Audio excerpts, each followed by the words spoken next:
I represent Ministry of S&T. Is a separate ministry. The mandate of the ministry, as you may be aware, that we provide services in weather, climate, ocean, seismology. And also we do, we have the mandate of oceans, especially deep oceans. So in the morning, you must be noted that Honorable Prime Minister mentioned about the deep ocean mission. So we also do ocean survey, deep ocean survey, and also we do a lot of deep ocean exploration. We have another mandate of exploring polar regions. We do a lot of work on polar science, and we have three poles.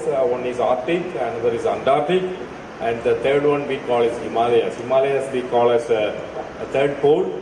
So we do a lot of scientific programs for exploring the science of these three polar regions, Arctic, Antarctic, and Himalayas.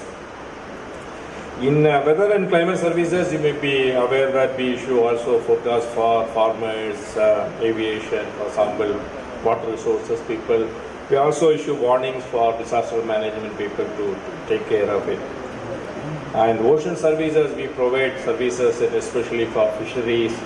And after the famous 2004 tsunami warning system, we established a tsunami warning system at Hyderabad, our institute at Hyderabad, which they cater to not only for the Indian region, Indian Ocean, but also for the neighboring countries. We will be further extending this facility, these services to Southeast Asia also in collaboration with an organization called RIMES. And so we have been doing a lot of work, and we have been also helping government, especially state governments, to mitigate disasters and also save people. And the recent tropical cyclone Varda, which has affected the Chennai city, we could give forecast almost 4 days in advance that the cyclone will hit Chennai, it will cross Chennai coast, and it can lead to a lot of damages. Of course, the damages were plenty. For example, 20,000 trees were uprooted, I was told. But the casualty, the human life, loss of human lives was very much restricted to less than 10 people. And so that's the kind of forecast accuracy which we have now. So we have also have to think about what we can do further in future. So we have written a vision document a few months back, which was released in July 2000 last year. And so what we are trying to do is we want to further improve our weather and climate and ocean services, and also the seismological services. And so for that we have planned some programs which will be executed for next for 3 years, then 7 years, then 15 years. So we have 3 windows of execution, and also we have written documents for 3 different scenarios. And in terms of weather forecast, we want to for example, at present, the agro-meteorological services, which our Honorable Minister, Union Minister today morning was mentioning about our services to farmers. And at present, this forecast or the services are distributed to the farmers through 130 agromet units, and it is given at district level. But as you know, that farmers will need these agromet advisories at basically at their backyard. So they need it at a very high resolution. So we have decided to give these agromet services at block level. Block level means there are about 6,600 blocks in the country. That will be around 15 to 20 kilometer resolution. That will be a resolution. So in order to provide that kind of services, we also need to have that kind of weather forecasting system, high resolution weather forecasting system. So we have already started using a very high resolution weather forecasting system at 12 kilometer. And with this system made operational last month, and so we are at par with the US Weather Services. US Weather Services also run a model at 12 kilometers.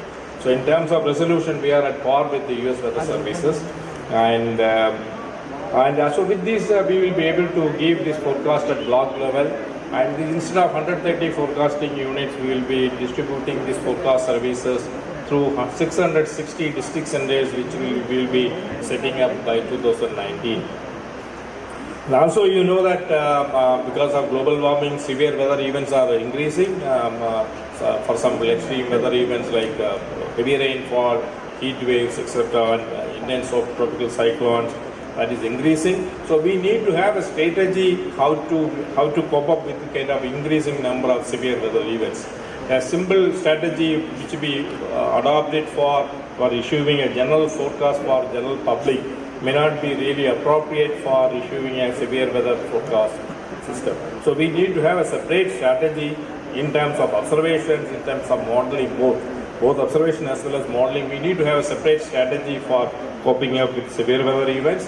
And you must be remembering the last year the famous Chennai floods. Before that it was Uttarakhand floods, the Srinagar floods.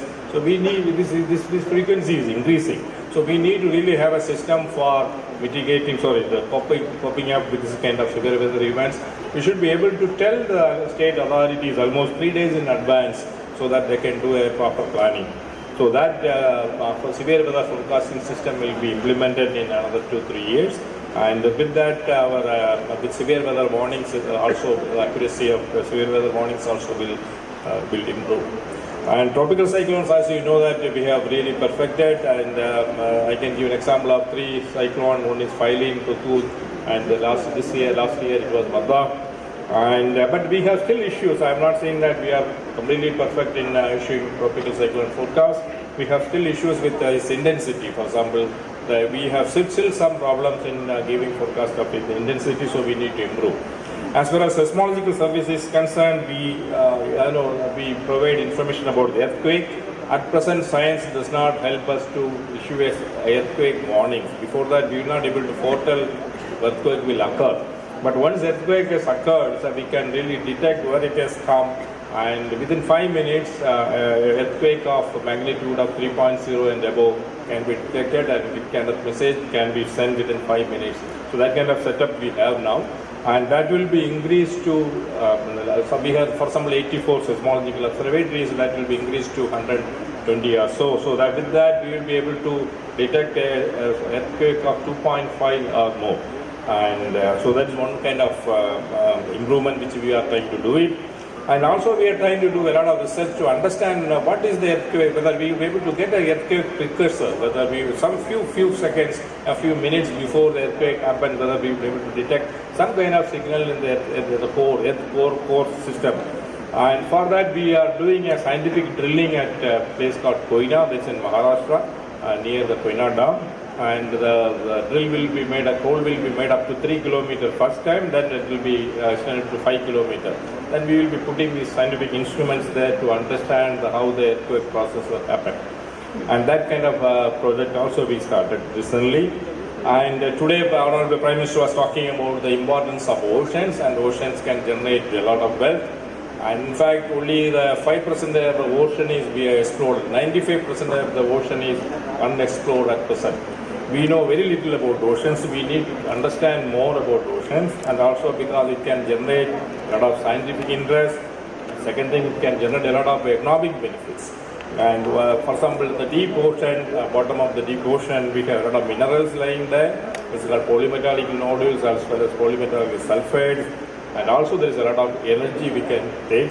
And we have a contract. At present, international laws don't allow any country to do exploitation of these resources, ocean resources. But they have given us permission to explore and find out where are these minerals. So they have given us some land, some 75,000 square kilometers over the central Indian Ocean, in which we are doing exploration for last 10 years or so. We will be doing further exploration in terms of identifying the resources where, and whether we can really do the exploitation later when the regular laws come into picture. And so that kind of system we are trying to improve. And as far as ocean services concerned, as I told that we are issuing warning for either advisories to fishermen to go out and do the fishing. At present, the fishery services what we provide is we tell the fishermen, for example, any coast, in order to catch more fish or in order to get more product, you need to go, for example, in northwest direction 250 kilometers and go there and do the fishing, you will get more. So that kind of information where you can catch more fish, this information is given to them. In terms of that is given, the product is generated in terms of satellite data. We get the satellite data of sea surface temperature as well as chlorophyll. With using this information, we provide that kind of services, which we will be further improving it also. As I told, that ocean minerals, polymetallic nodules and sulfates, and so for that we need to develop ocean technology. We have a center at Chennai, it's called National Institute of Ocean Technology, which they already made a lot of improvement in developing, a lot of improvements were made in terms of ocean technology. For example, they have a remotely operated vehicle which can go up to 6,000 kilometers, 6 kilometers down and take observations. And what we have, the two big agenda in ocean technology which we are trying to do is, one is a manned submersible. We can send 3 people to down up 6 kilometers in a submersible. And so that is the next big project which we are thinking. Already the work has started. Another is that mining system. On some fine morning, the international authorities will say that you can really start mining from deep ocean. At that time, we need to have the technology ready so that you can immediately go there and do it. We have the land. We have the 75,000 square kilometer land is allotted to us by the International Seabed Authority. So we need to really go there and start doing this mining. So we need to have the mining system ready. So for that also we have a big project which we recently started at NIOT. And ocean energy is another big example which can really, that we are trying to find out alternate energy in terms of, for example, solar and wind is two good examples. We can also derive energy from oceans. For example, we have started a new project at Lakshadweep Island for generating ocean energy using the thermal gradient of the ocean temperatures. It's called Ocean Thermal Energy Conversion Plan. It's called OTEC, which we will be implementing by 2019. It's a 100 crore project which we will be implementing at Lakshadweep Island. We are also exploring possibility of generating wind energy, the ocean energy using ocean winds as well as ocean waves as well as ocean currents. And polar science also we have, as I told that we have 3 places we are doing it. And at Antarctica we have 2 centers, one is called Maitri, another is Bharati. Both the stations we will be further upgrading. Maitri is a very old station, we need to really replace it using a new observatories there. For all these things we need infrastructure, we need, for example, for running weather, ocean and climate services, we need big computer. At present we have a 1.2 petaflop machine which we personally feel that very subcritical. So we are going to upgrade it to 10 petaflop by this year. So by June we will be having 10 petaflop machine at our ministry, costing about 450 crore. And also we need ships. We have 5 ships, out of which 2 ships are 35 years old. So it is very risky to go with the ships and do the explorations and this kind of observations over the oceans. We need to replace those ships. And also we are trying to hire an aircraft, research aircraft, to take observations on the clouds as well as the aerosols. So we will have an aircraft facility, national facility for aircraft research and airborne research at MOES. By everything goes well, it will be completed by 2018. We also need a polar research vessel which has to go to Antarctica. For example, now we hire the ship to go to Antarctica, which is very costly, and also we are having serious problems on not getting the ship available. People are not really giving on rent leased ships, so we need to buy a ship, polar research vessel. And the biggest hurdle is that the ship will cost is more than our annual budget. That is a very serious problem which we have. And as I described now, so our ministry is more of our services more of linked to socio-economic benefits. We help people to get more money, for example, fishermen and farmers.